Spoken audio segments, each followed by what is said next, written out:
the best prognostic indicator for an emerging adult is their parents' willingness to continue to do their own healing work. That willingness to continue to hold up the mirror on yourself gently, right? With curiosity, with self-compassion. But that steady focus on yourself and your healing is actually the best gift you can give your kid, because it keeps you from doing the thing of slipping into shame or denial or minimizing. It also keeps you from making it all about you. Welcome to the Divorce Survival Guide podcast, where we have open and honest conversations about co-parenting, separation, divorce, and the hardest question of all, should you stay or should you go? I'm Kate Anthony, your Divorce Survival Guide, and I'm here to help you navigate some of the roughest waters you've ever swum in and answer some of your toughest questions. I've been to hell and back. And now it's my mission in life to help you get to the other side of this process with your sanity and your heart intact. Hey everyone, welcome back.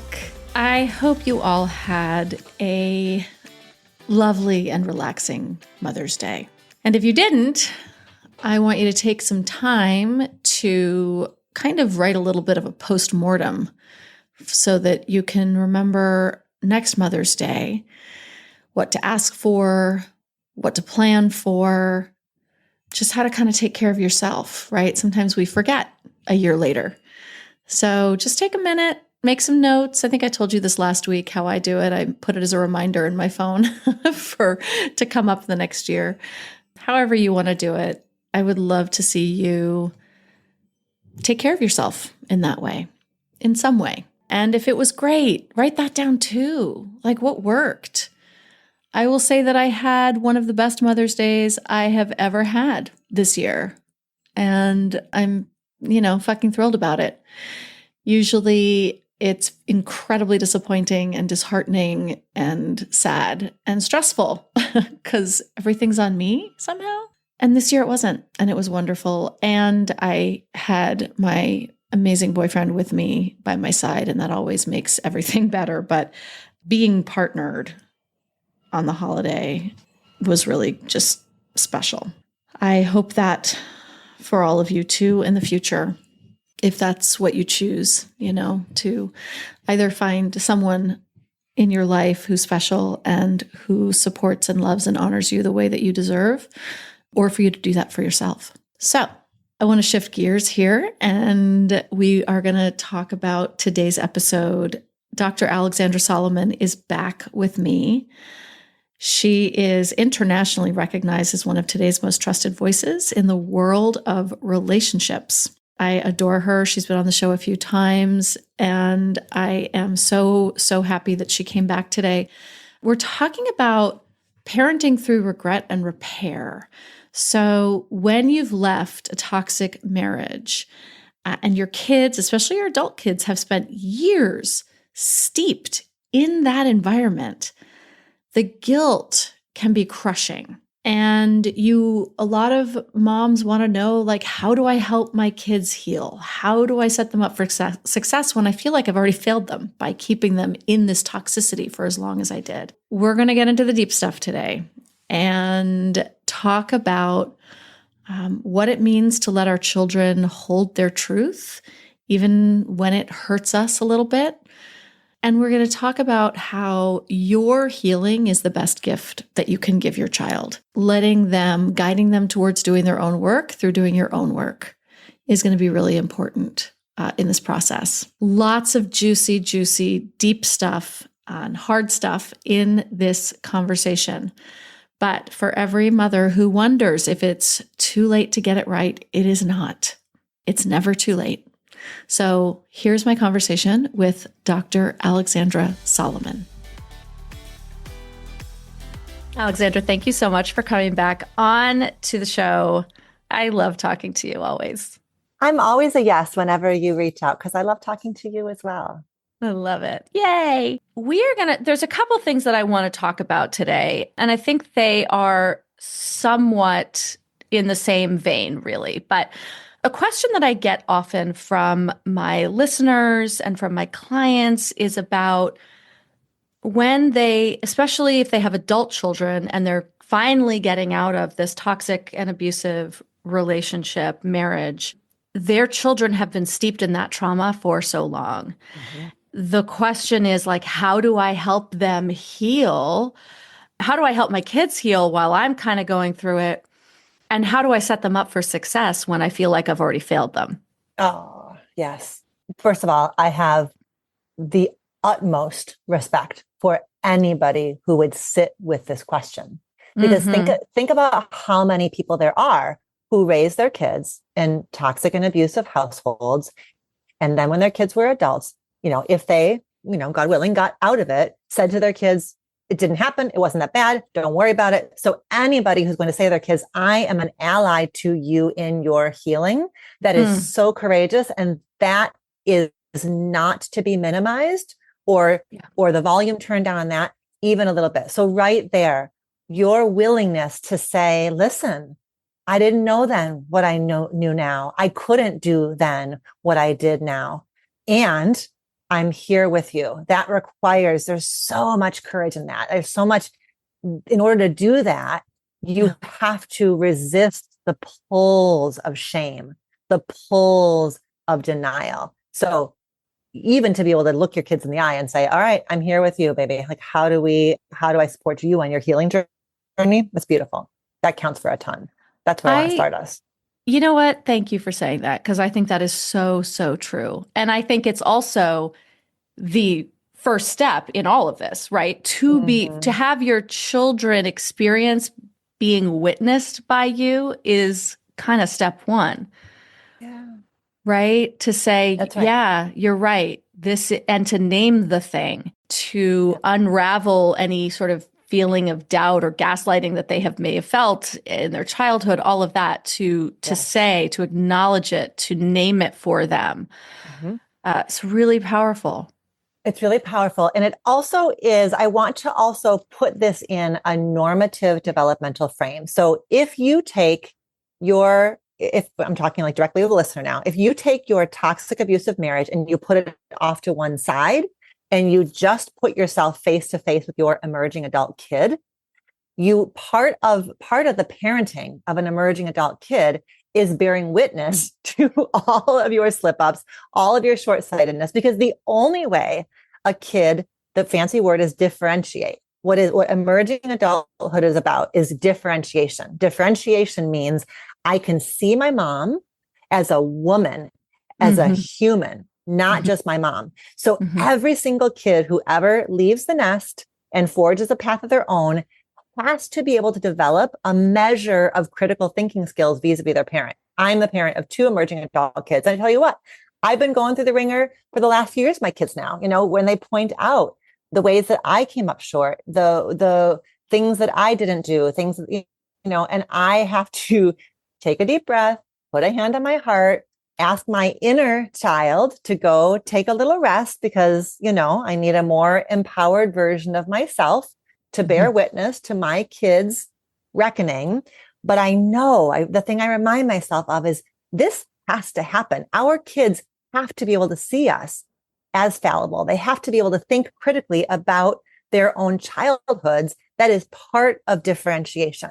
So even without the added layers and complexities of a problematic marriage, this process is normative. It has to happen. Thank you for saying that. Absolutely. I'm going through it too.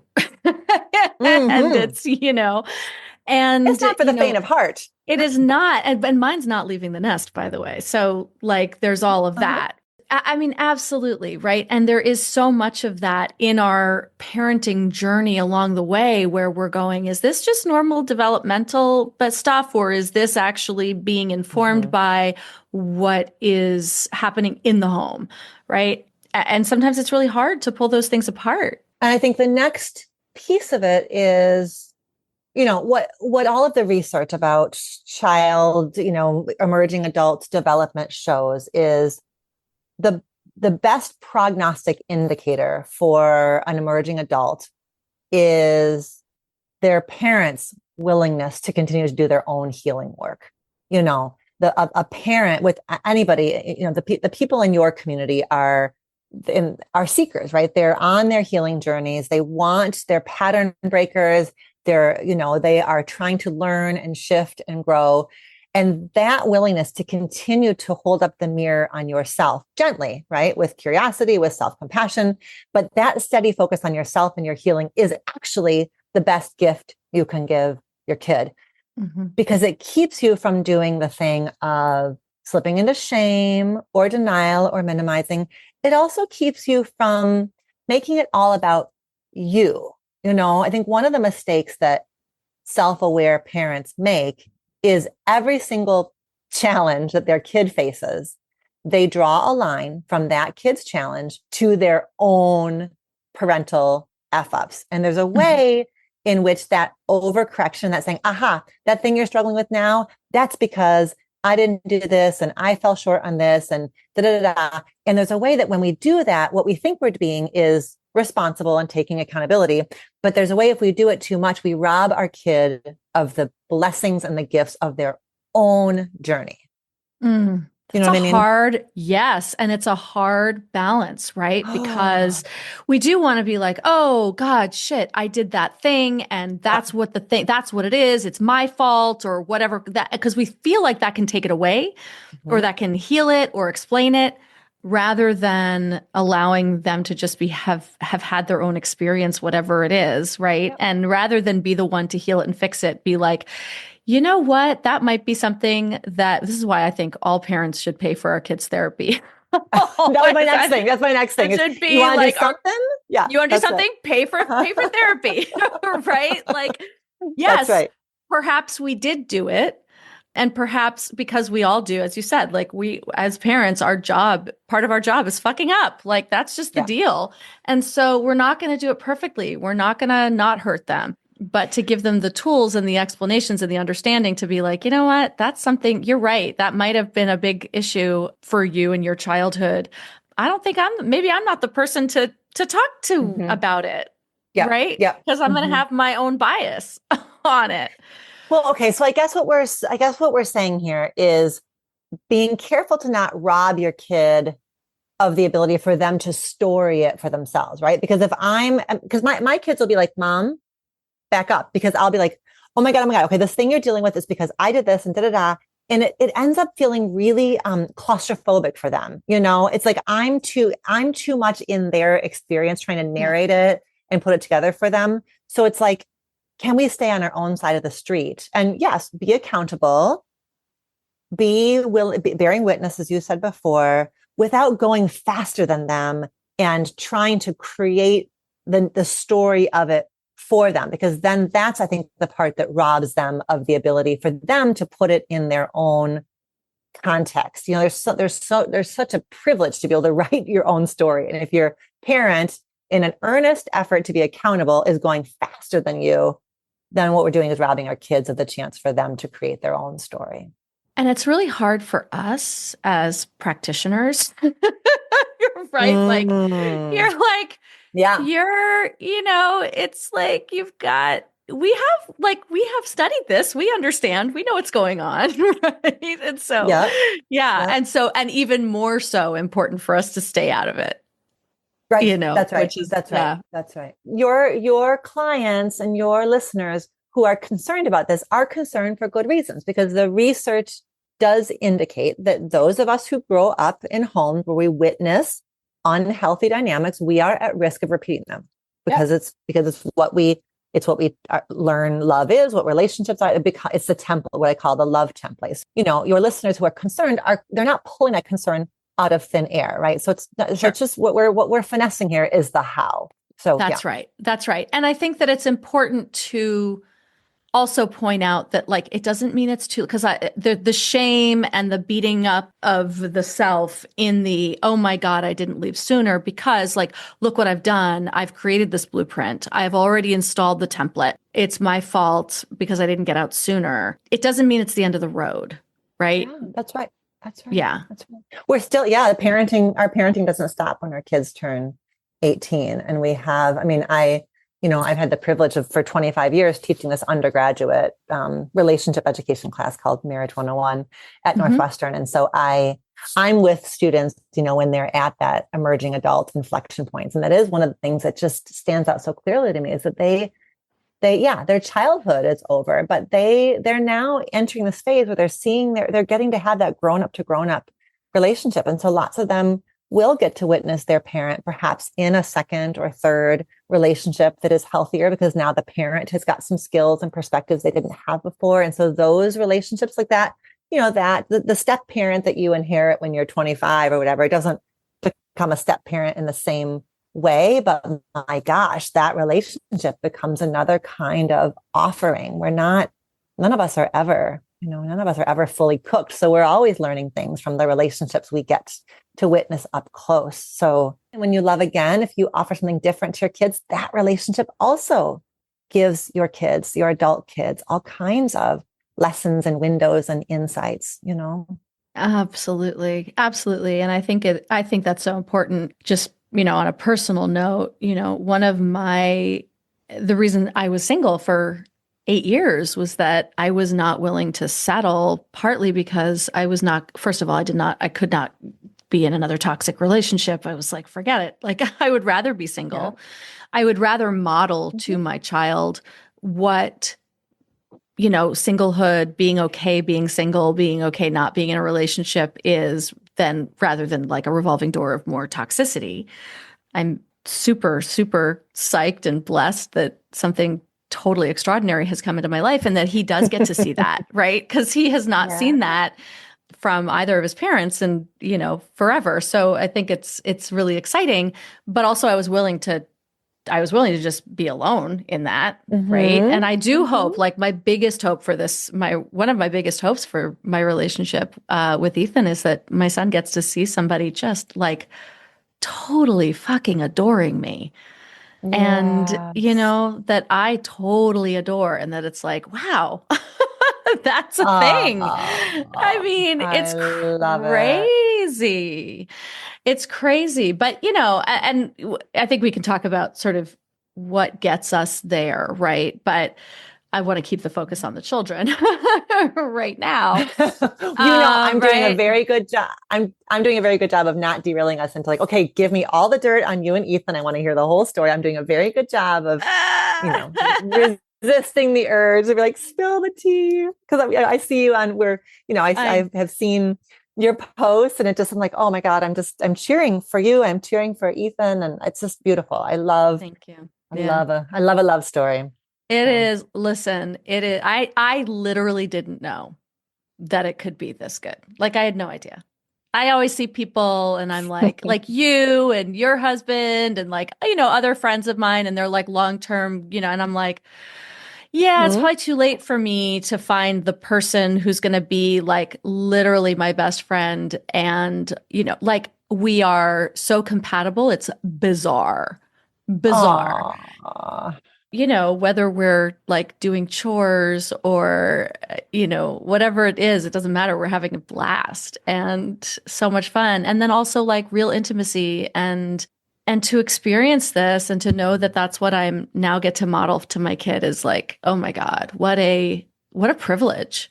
It's a total privilege. It's a total privilege. And it's one that I imagine that you and Ethan have both, right? You both have done your journeys, right? To get to this point. And I think when I have the privilege of being near a story like yours, I think there's a way I'm so protective of any couple, any loving again couple saying anything less than the most beautiful things about their relationship. Like this is not a less than love story in any way, shape or form. But I think our culture does. I mean, we've put the sort of like one and done story up on a pedestal, we've put divorce down. We've done so much shaming and icky stuff around divorce, which you have been a huge voice in pushing back against all of those critical, unhelpful narratives. And I think that this, I think there's something that is so sacred about the loving again love story that deserves to be held in its own warm light, the warmest of lights, that it is nothing less than full on its own and beautiful. So I'm really happy. I'm happy that you are talking about it on your show and modeling, just just speaking lovingly about everything that is possible whenever we get to have that experience of being loved. Thank you for saying all of that, because it is true. It does feel like I get to have this thing that, again, like I literally did not think I was ever going to experience. I just didn't. I had sort of, written it as like, well, I guess that's for other people. I guess that's not for me. And I'm okay with it. Like, I was sad, obviously. I had a lot of feelings about it, but I had come to the point in my life where I was going to be okay if it never happened. But I think you're right. I think it's so important to tell the stories of I love how you put that, the loving again. And look, if Ethan and I had met in our 20s and 30s, and we did, like, our lives have like somehow like crisscrossed over many, many, many years, many decades, and not hit until when it was going to be right. Yeah, it's extraordinary. It's extraordinary. I wish it for everybody. I wish it for everybody. And what I wish more is for... Oh, me too. Right. And what I wish more is that people would not settle before it's right. Which I did, Ethan did, we've all done, right? To not settle for less than extraordinary. One of the really solid foundations that I often see with loving again relationships is people come in really with a kind of like intentionality and care that comes from experience, like That's knowing right. how to care for somebody else just from experience. There's something that the experiences have taught them that helps them enter in differently. And I think that becomes a protective factor for the relationship. Yes. I think I can definitely say that that's true for me and Ethan. I mean, one of the things that I loved about Ethan in the beginning was that he said, like, I date with intention. Like, my intention is to not be dating, you know? Yeah. And I was like, okay, my intention is to get off of this app as soon as possible. And I was like, oh, wow. Okay, cool. Okay, so let's go back to our children. You do such a good job. Like, if I could just send my son to Northwestern to take your class, that would be great. But not everybody gets to go to. I always joke that, like, they don't teach relationships at school, except for Dr. Alexandra Solomon, who does. That's right. I do. You do. But for those of us whose kids are not going to Northwestern, how can we educate our kids and young adults about healthy relationships other than like leaving the toxic ones? Because I think that's, definitely primary. But what else can we do? How do we talk about this with them? How do we explain it to them? I will say, because I only get to teach 100 and something students a year at Northwestern, we have turned the Marriage 101 curriculum into a self-guided online course that I make available to every young person, so we can I'm more than happy to share that information with your crew. So if there's somebody out there who wants to, send their emerging adult my way, we'll make it happen for them, because this is content that all of our young people should have. I think that the mamas of the world are some of my best. I now, many of my students come into my class like, my mom told me I got to take your class because she listens to your podcast or she took your e-course. So the mamas are oftentimes my best, evangelists and ambassadors. So I love, I call them intergenerational love dialogues. I love when generations come together, parents, emerging adult kids, or grandparents, and have conversations, shoulder to shoulder, kind of like looking at the relationship landscape together, and I think that there's a lot to be learned in both directions. I think the biggest mistake that we elders make is that we can get a little bit like pedantic, and preachy. And if we start doing the, like, back in my day, it was better because of X, Y, or Z. If we're anywhere near that realm, the younger generation will understandably shut off, and just shut down. And we ought not do that, because we don't know what it's like to come of age in this moment, And Absolutely. so travelers like alongside and just like asking questions and being curious about what, here's some of the things I've been hearing about or reading about. Like, what does that look like for you? How is that showing up for you and with your friends? What are some of the questions that you all are struggling with and talking through? So to just be, I think that's the biggest one, to make sure that we are listening more than we talk. Those are some of the first blush like principles that are helpful to like get a conversation going. Yes. I want to take a quick break. When we come back, I want to pick up where we were just talking about, because I think it's really important.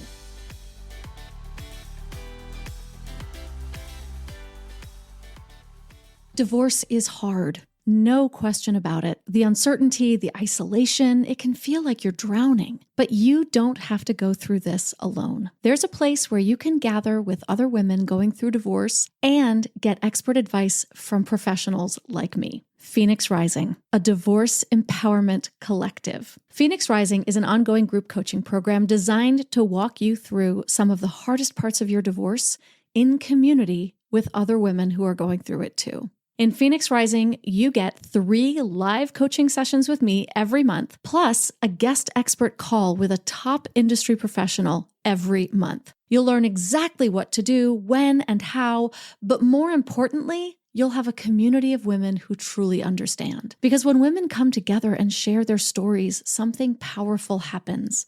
We rise, we gain strength, we reclaim our voices, and we move forward, not just surviving, but thriving. Inside Phoenix Rising, you'll get expert guidance, a safe and supportive space, and the kind of sisterhood that changes everything. Enrollment is always open, so join us at kateanthony.com/decided today. That's kateanthony.com/decided, and we will welcome you with open arms.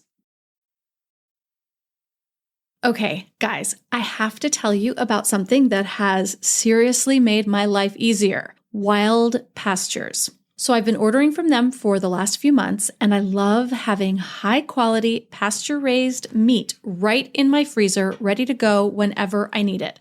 No last minute grocery runs, no sketchy labels, just clean, delicious meat I can trust. If you're anything like me, short on time, but still want to cook real healthy meals, this is a game changer. Their 100% grass-fed beef, pasture-raised chicken and pork, and wild-caught seafood are all delivered straight to your door, so you always have something fresh to defrost and cook without a ton of hassle. And the best part? It's affordable. They cut out the middleman so that you get top-quality meat at the lowest prices. So if you want to eat better without making life harder, check out Wild Pastures. Go to kateanthony.com/wildpastures for $20 off your first subscription. Okay, so we are back. And before the break, we were talking about, I like this distinction of we don't know what it's like to grow up in this day and age. In our culture, in the information age, the technology age, and that we can't talk about like, well, in my day, we used to connect in this way and it was better, because like that is shitty, right? First of all, and we don't even know if it's true. Yeah. I think one of the things I often say, to my son and to his friends, like when they all come over, I am the house where all of the kids gather. So I'm like mom to lots of kids I love that. in this, for better or worse. They all just walk in, they know where the key is. I'm like, oh, everybody's here. Okay. But I get insights into I get insights into their relationships, and they all come and sit down and want to talk about their relationships with me, which is adorable. And what I'm always struck by, and I'm always telling them, is, oh my God, you guys are so much more emotionally intelligent. Like I would never have identified these patterns as a, as a 19, 20-year-old. Like this is insane that that this is, gaslighting, or that you can see that this is toxic, or that you know that this is healthy. Like, I love it. I love it for them. I do too. I think this generation asks so many important questions, so many things that we just I know for me that we're just like downloaded into my brain. It's like, this is normal. This is the trajectory. This is what you should want. I think that this generation just asks so many questions. And it does mean, I think when I meet with parents, like every year the university has me give a talk at family weekend. And so, I stay after, and lots of parents of college students, stay after. And the most common concern they express is my college students not even dating. They have no relationship experience, and they're very panicked because they think about they think about where they were when they were 18, 19, 20, and they oftentimes had more experience or more interest than their kids are showing. And what the data suggests to us is that these young folks they are on a slower relationship trajectory. So that is normative. And I think it's a number of factors. And one of them is that there are more questions about identity, sexuality, gender expression.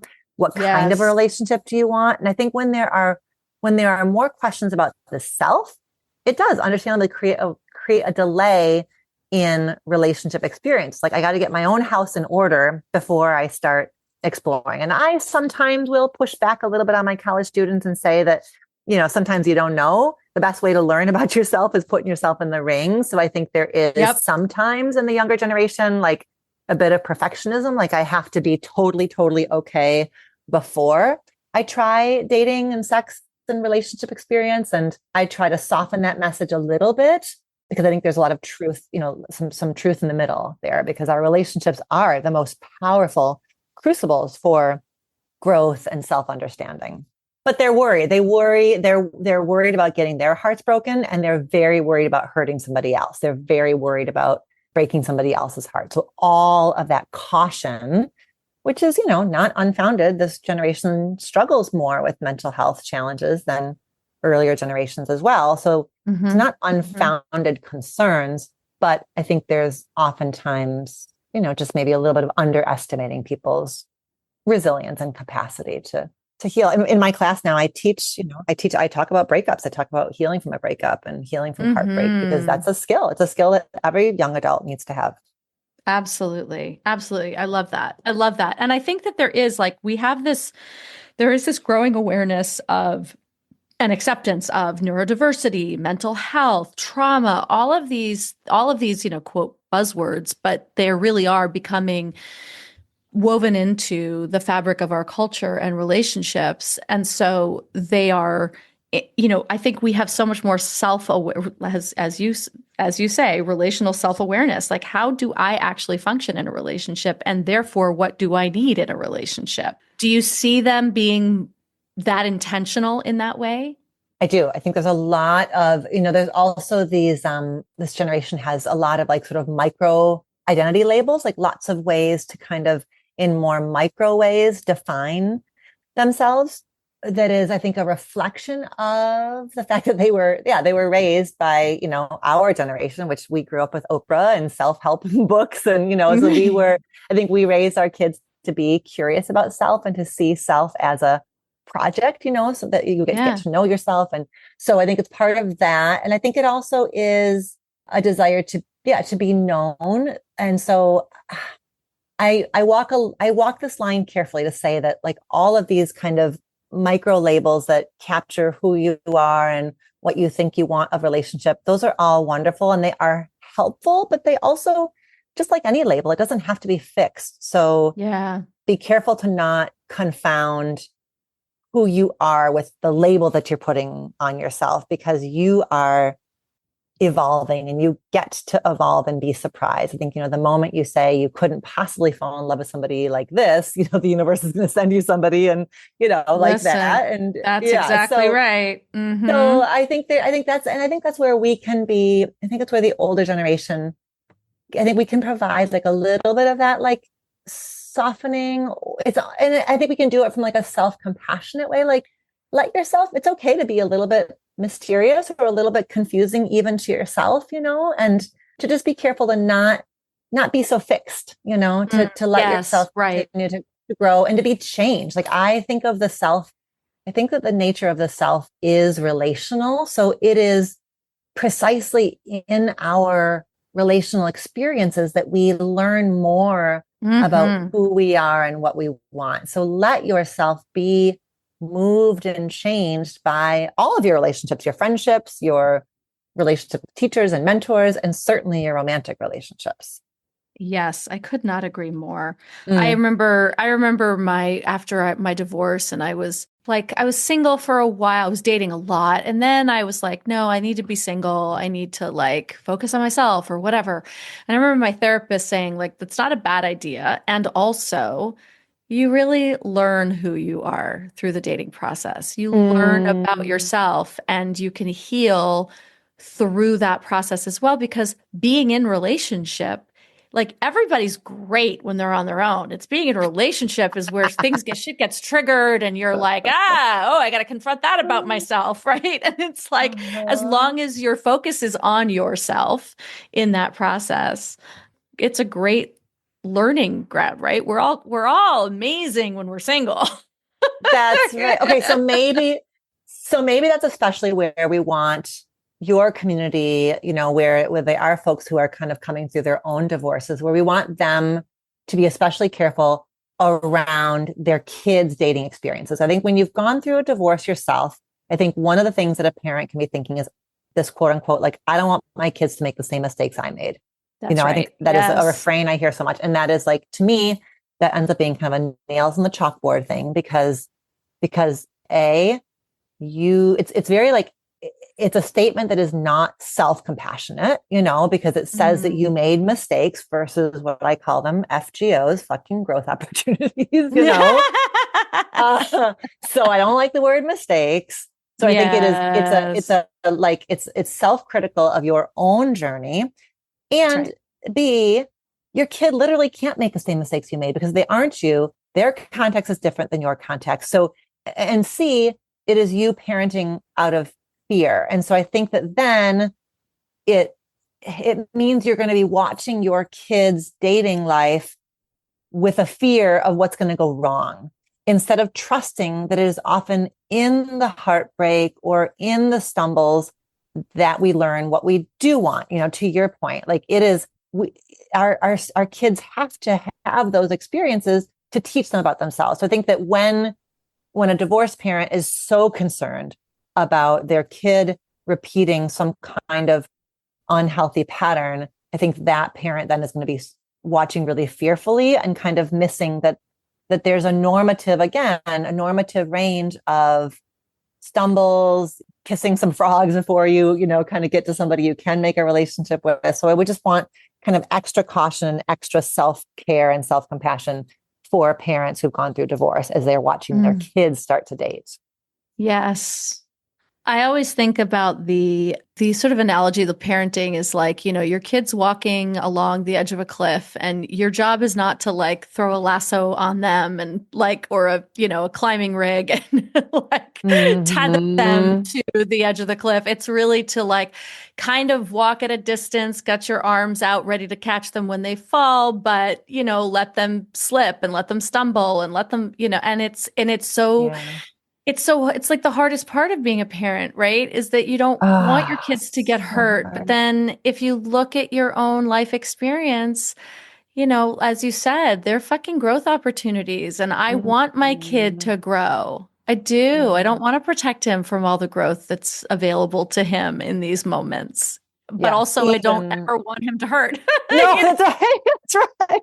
That's And right. also, Yes, that's ah! right. Is there any way of learning and growing without pain? Please, I would Yeah. take that choice for my kid. I Right, know, I know. exactly, exactly. Ah, Well, it's why I think it's why it's so important for us as parents to be in conversation with other parents, so that we can then take yes. all of our big, scary, awful thoughts, to our peers instead of playing them out with our kids, to have, Hmm.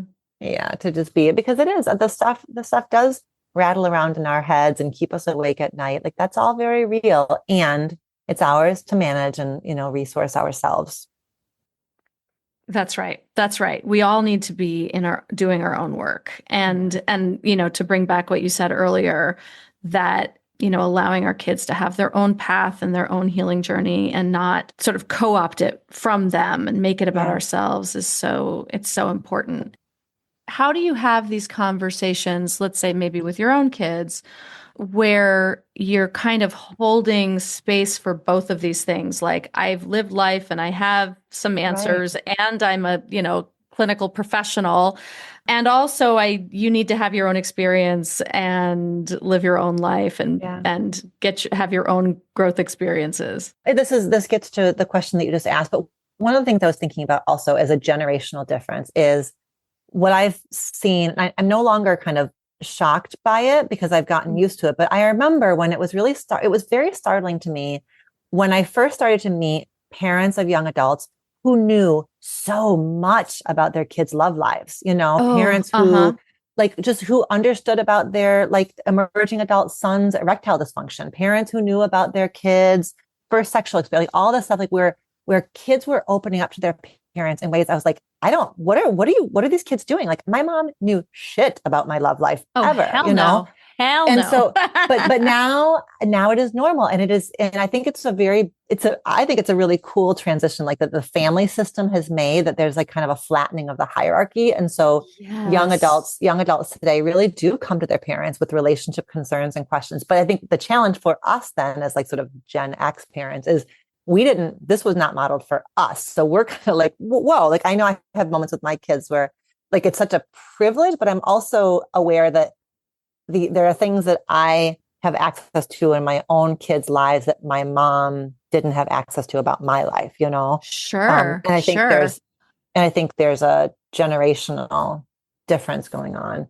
Do you think that's healthy that we know so much about our kids? Like, is it like the like, oh, my mom's my best friend, but should she be? Like, is that right? How do you feel about that? I think in general, I feel really good about it, just because I think the world has become such a more unstable, polarized, intense, place. Yes. That to feel like your parents are your soft place to land, like that's just really important, And I think of course it can go too far. Yeah. Right. We want to avoid enmeshment, right? Yeah. It's like, right. Yeah. Right. But I think there's something that's so, I don't know. I mean, I certainly see more benefit than risk in the kind of emotional closeness that I see and feel. What do you think about it?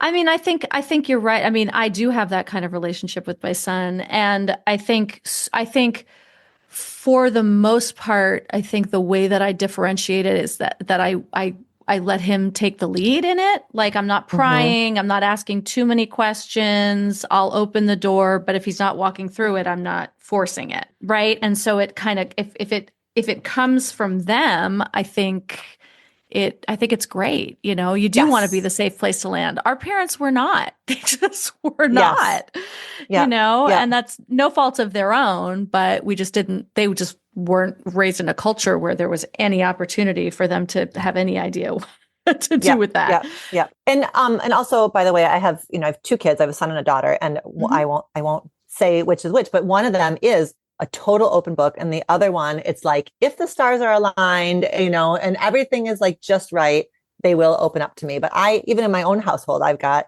2 that are quite different. And I think, so I want to also normalize that sometimes kids are closed books, not because, and I don't think it's because I suck as a parent and I'm not safe for this one kid of mine to come to. It's not that. It's just that this kid rolls different. And this kid, That's right. has more privacy. Right. And I need to wait until, but I know that with her, when the door opens, I have to be so careful to not bust on through, to just absolutely slow myself down and be, and because whatever she's sharing in that moment, it's just sacred. And I have to resist my like giddiness to be like, okay, well, let's break it down and let's So I think it's also like